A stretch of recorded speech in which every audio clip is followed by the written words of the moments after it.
So I believe that it's my responsibility to say the truth, that a lot of people missed the mark on history and they didn't do a deeper dive, and the whole development of fascism in the 20th century bears its responsibility on the Theosophical Society. I'm sorry, but we have to finally acknowledge this, that fascism came from the Theosophical Society. It did. And this is something that we really need to take a deeper dive at. Because it came from the East. Fascism came from the East.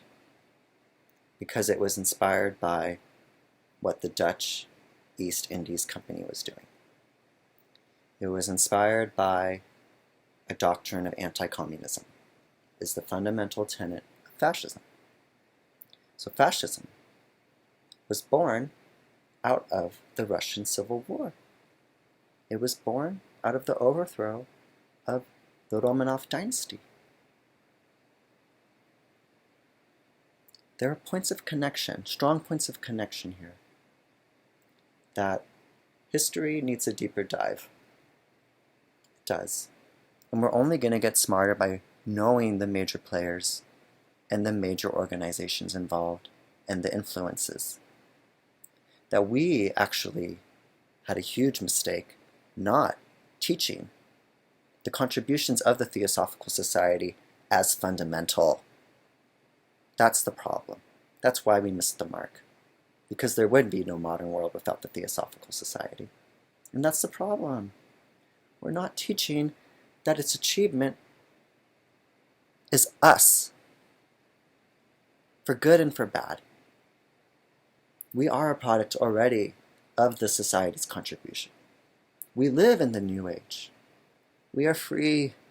We are free religiously. We are free. Freedom is our religion. That we can pick our spiritual path.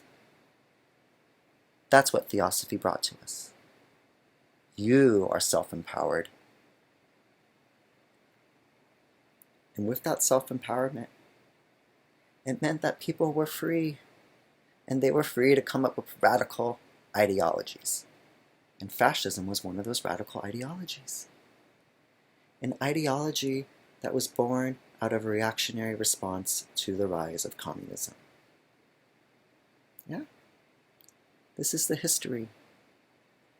So, with fascism being understood as a product of Fritz Kunz and Dora Kunz, who were both children who were exploited by a man named Charles Ledbetter.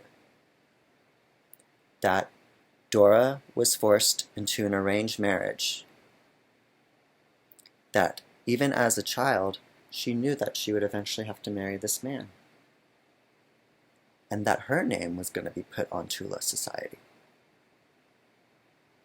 Yeah, Dora is the founder of fascism and the founder of the Holocaust. She is the architect here. This is a matter of how we missed the mark. Why is it that we didn't see this sooner? It's because we didn't do our due diligence in investigating the Theosophical Society, and that's the original sin. Is that we quickly jumped from looking at the Nazis as having occult influences, but not looking at the source of those influences. It's problematic.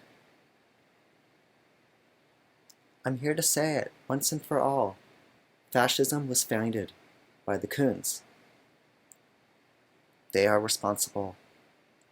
They were assigned the task of finding a radical ideology to block the rise of communism, and that meant coming up with something that takes advantage of people. It takes advantage of people's pride in their nation. It takes advantage of people's fears of immigration. It takes advantage of economies that are suffering. It takes advantage of differences in terms of how you feel about others. Because fascism is a game of pointing at others and saying, I don't like how you dress, I don't like how you act, I don't like the color of your skin, I don't like your religion, I don't like this, I don't like that. For whatever the reason, that's what it is. It's pointing the finger. Because that's what fascists do. They point the fingers at others and never themselves. And that's why fascism isn't an effective ideology, and fascist states don't last long. Because they're all about picking another person to target. And the target's going to change. So eventually, they eat their own. So radical ideologies, they don't have a sustaining power. But history was a conglomerate of all these different forces that, with the influence of fascism and seeing that it was able to come into power, that communism was blocked. But by too much ignorance, by too much abusiveness, because they started abusing the rights of those people. Just because you disagree with someone politically, it doesn't mean you guys are at each other's throats. There's always going to be compromising. So that's the problem, is that it stopped viewing people as humans just because they were assigned to a different political belief. And communists were stopped being viewed as humans by the fascists. So once the fascists got power, they were at the throats of the communists. It's a history that needs to be told. Because when Hitler got into power, the first persons he put in jail were the communists. Then it was the socialists. Then the trade union people, workers, people standing up for basic labor rights. Then it was some of the people in his own organization. Then it was the Jews. So it was a step-by-step process of designating certain people as undesirables, as designating certain people as second-class citizens. Because you disagree with them, that is why discrimination is so dangerous. Because it causes you to dehumanize others. So fascism is a doctrine of dehumanization, and therefore it was so dangerous, and it caused dictatorships to develop. Mussolini was a dictatorship. Hitler was a dictatorship. Franco, dictatorship. They disappeared people. They made people disappear. Just on the basis of a disagreement of political ideology. And that to me is overstepping the line. Because the political realm is about compromise. You don't deserve power if you do not compromise. Because being against compromise is abusive. Because nobody is always going to be right. We all have bias. We all have misunderstandings. So that is why the political realm is a forum for all the different ideas to come together. And therefore legislation, laws, they're written on behalf of all the people.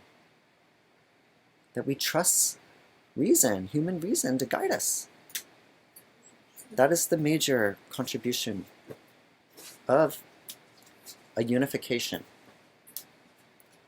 based on politics. See?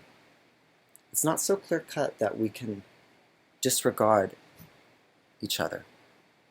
We have to accept each other fully. And we would have never developed in this mess in the first place. Because accepting each other is a step towards common understanding and common compassion.